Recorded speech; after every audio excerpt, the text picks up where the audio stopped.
ശരി എന്ന് തോന്നിയ ആ മാറ്റം. നാഥൻ ഒരു വലിയ നഗരത്തിലേക്ക് ജോലി മാറ്റം ലഭിച്ചു. മെച്ചപ്പെട്ട ശമ്പളം, നല്ല പദവി, നല്ല ഭാവി. അവൻ അതിനെക്കുറിച്ച് അധികം പ്രാർത്ഥിച്ചില്ല. ഇത് തങ്ങളുടെ ജീവിതം മെച്ചപ്പെടുത്തുമെന്നും തീർച്ചയായും ദൈവഹിതം ഉണ്ടായിരിക്കുമെന്നും അവൻ ചിന്തിച്ചു.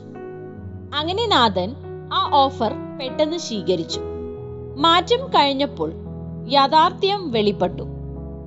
യാത്രയ്ക്കായി ഒരുപാട് സമയം, മക്കളോടൊപ്പം ചെലവഴിക്കാൻ സമയം കുറവ്.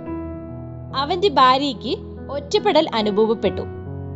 നാഥൻ എപ്പോഴും ഒരു തിരക്കും ശൂന്യതയും തോന്നി. ഒരു രാത്രിയിൽ എല്ലാവരും ഉറങ്ങുമ്പോൾ നാഥൻ തനിച്ചിരുന്നു. തന്റെ ബൈബിൾ തുറന്നു. പലതവണ വായിച്ചിട്ടുണ്ടെങ്കിലും ഒരിക്കൽ പോലും ശ്രദ്ധിക്കാത്ത ഒരു വചനം അവന്റെ കണ്ണിൽ പെട്ടു. എബേസ്യർ 5:17.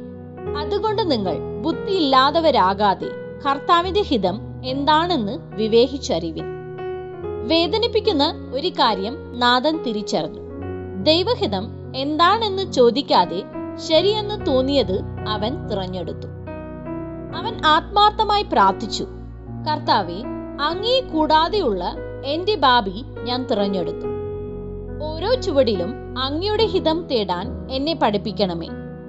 നാഥന് എല്ലാം പെട്ടെന്ന് മാറിയില്ല. എന്നാൽ അവൻ തീരുമാനങ്ങൾക്ക് മുമ്പ് പ്രാർത്ഥിക്കാനും ജോലിക്കിടയിൽ കുടുംബത്തിനായി സമയം മാറ്റിവെക്കാനും തുടങ്ങി.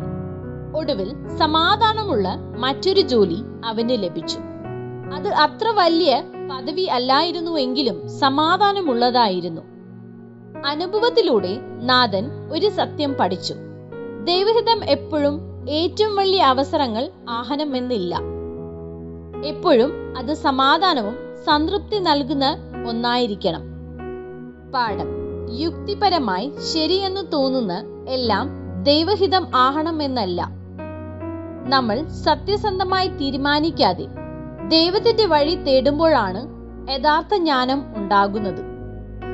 അതുകൊണ്ട് നിങ്ങൾ ബുദ്ധിയില്ലാത്തവരാകാതെ കർത്താവിന്റെ ഹിതം എന്താണെന്ന് വിവേചിച്ചറിവിൻ.